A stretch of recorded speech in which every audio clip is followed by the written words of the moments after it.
So today we're going to be talking about revenue per visitor, also known as RPV. We're going to talk about how to calculate it and most importantly, how to improve it. What's going on, guys? This is Cam from SolveX Media, and in today's video, I'm breaking down the secret formula that everyone should be applying to their ecom business. Everyone should be optimizing, but isn't. It's not your conversion rate. It's not your customer acquisition cost. It's not your ROAS, not your LTV, not your AOV. It's something that no one is talking about, and I'm going to break it down all in this video. So today we're going to be talking about revenue per visitor, also known as RPV. We're going to talk about how to calculate it and most importantly, how to improve it. So let's get into it. Revenue per visitors helps ecom brands understand the value of each website visitor. So unlike conversion rates, acquisition rates, and click-through rates, RPV doesn't just look at how many visitors land on your site and how many of those visitors place orders, but how valuable they are to your ecom brand. If you aren't tracking RPV or aren't sure if you should, I'm going to break down exactly why this will uncover massive scale in your business by optimizing it.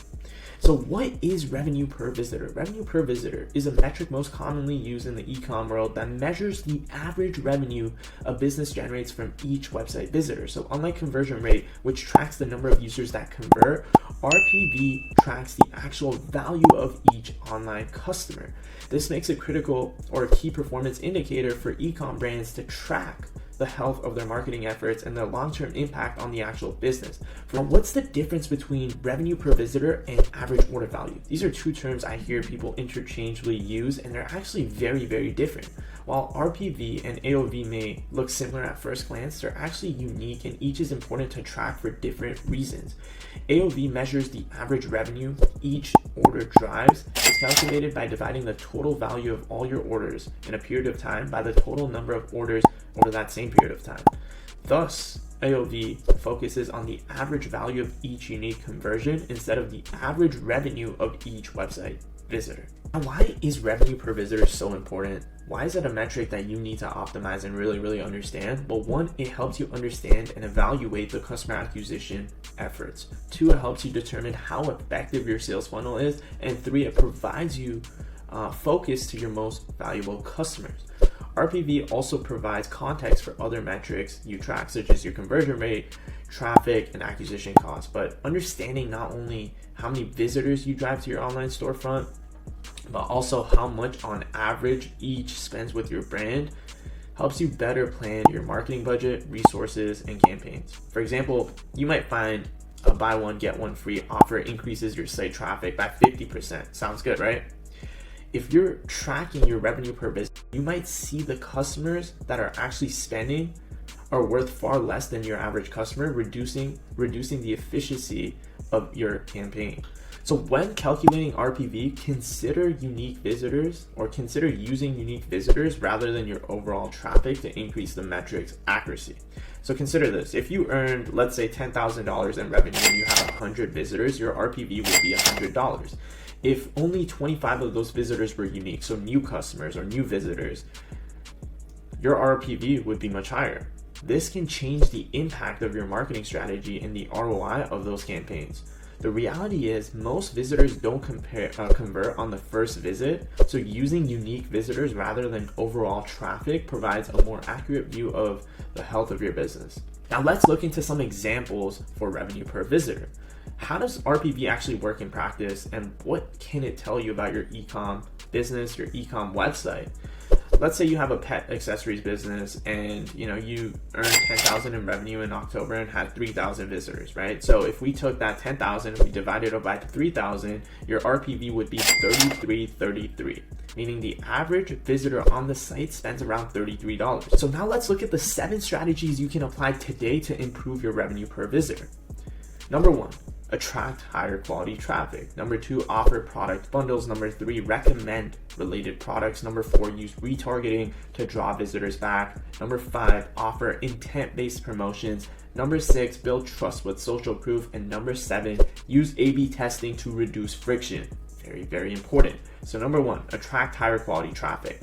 Not all traffic is treated equal. Increasing traffic by 50% sounds good until you look at your RPV and you see the new traffic coming in isn't converting or spending as much. So how do you increase the quality of your traffic? There's 3 things you can do. You can optimize your title tags and your meta description. So this way, if you're getting clicks from SEO, they're high quality. Or 2, when using paid ads, target your customers carefully. Make sure your ads are speaking to the main pain point your product is solving. Make sure you're speaking to the ideal demographic, their psychographic characteristics.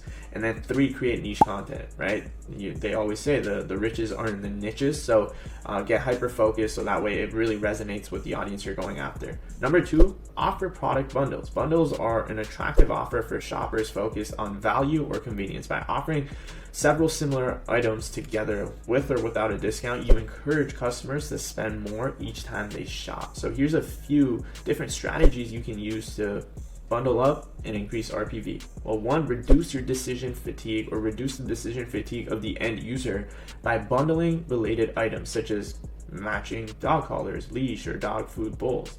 Offer a discount on smaller items to encourage the sale of bigger ticket items. For example, offering a discount on vacuum bags with the purchase of a high-end vacuum.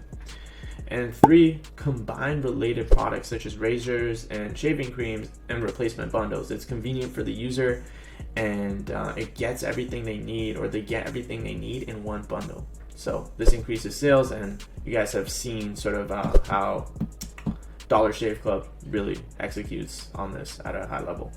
So the third way you can increase your RPV is recommending related products. So decision fatigue is real, guys. The rise of e-com has given us many choices, but those options or more options has made it very, very difficult for users to make decisions. So recommending related products is a simple way to reduce decision fatigue and increase revenue per visitor. So one way you can do it is to add a carousel of recommendations to the product pages. Amazon does a great job of this. Second way is you can use product recommendations as a pop-up during checkout to increase the AOV, and many brands do this as well. Third way is send cart abandonment emails recommending related products. And then fourth way is add product recommendations on 404 pages, especially those for retired or out of stock items. So the fourth way to improve RPV is use retargeting to bring back customers. Nearly 92% of consumers who visit a site for the first time aren't ready to make a purchase. That means a large portion of your site traffic isn't ready to buy, which can lower your RPV. Retargeting ads brings back customers to your site and encourages them to make a purchase. Retargeting uses behavioral data to target users with personalized recommendations and dynamic ads. For example, you might retarget people who visited a particular product page with an ad they saw on Facebook. So retargeting really helps move consumers through the funnel and rescue visitors who got pulled off your site by competitor ads or just got distracted. Getting traffic is becoming very, very costly, guys. So retargeting ads can increase the percentage of customers who convert, raising your RPV and driving overall revenue. Now, the fifth way to increase RPV is to offer intent-based promotions. Now, intent-based promotions get inside your customer's mind to understand what they want and what type of promotions will drive them to take the action you desire. So unlike generic promotions, say offering all new customers 25% off, intent-based promotions use buyer behavior to find the minimum push needed to drive sales. Relying on behavioral insights such as purchase trends, content viewed, and buying patterns allows e-com brands to send targeted promotions that encourage retention, which increases your RPV. Now, the sixth way to increase your RPV is to build trust through social proof. E-com has exploded recently, and given that more and more brands are popping out, consumers are becoming more and more skeptical. And because of that, savvy customers aren't willing to hand over their credit card information to just anyone. They want to know that your brand is trustworthy and your products are reliable before spending their hard-earned cash, and we don't blame them. So this is where social proof comes into play. Social proof is based on the idea that humans by nature are much more likely to make a purchase or perceive something as valuable if other people have it. How many people would want an iPhone or Tesla if no one else had it, right? So adding social proof to your e-commerce site establishes trust, and it really encourages users to complete the purchase, aka increasing your revenue per visitor. And here are a few ways in which you can add social proof to your site. First, add reviews to your product pages. So this helps users see if an item is the right fit for them. So 2, use your site activity pop-up to show real-time purchases on your site. So you see those little pop-ups on the left of your page sometimes when you're on sites, which is like Charlotte from Toronto has purchased X product. That's sort of what I mean. And then 3, share user-generated content on social media. So if users post about your brand, share it on all your brand socials. Very, very important. Now, the 7th and last way to increase your RPV is using A/B tests to reduce the customer friction. And I can't emphasize how important this is, because customer friction is anything in the sales process that causes users to hesitate or abandon their path to purchase. Factors that impact friction can include lack of trust, complicated checkout process, and a slow website, lack of payment options, or just expensive delivery fees.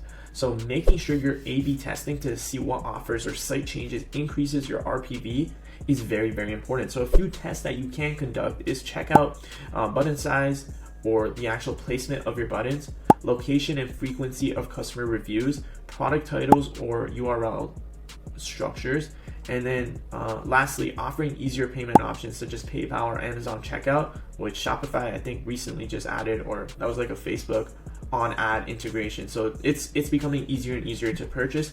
Adding more options gives the end user a lot more flexibility. In addition to testing page elements, make sure your page speed is up to par. Slow load times lead to higher abandonment rates, which again lowers your RPV. To conclude, do not ignore your e-com store's RPV. Tracking revenue per visitor provides a clear overview on the health of your e-com site and context for other important metrics like conversion rates. It's super easy to calculate. Take your total revenue, divide it by unique visitors, and there you have it. This is the most important metric to gauge whether or not your website is doing a good job. Everyone will talk to you about conversion rates, but here at SolveX Media, we look to optimize revenue per visitor. And if you can optimize revenue per visitor, all of your marketing becomes better. So if you guys are looking for help from me, my team, when it comes to optimizing your revenue per visitor, feel free to reach out and let's do some magic together. Cam, SolveX Media, see you on the greener side.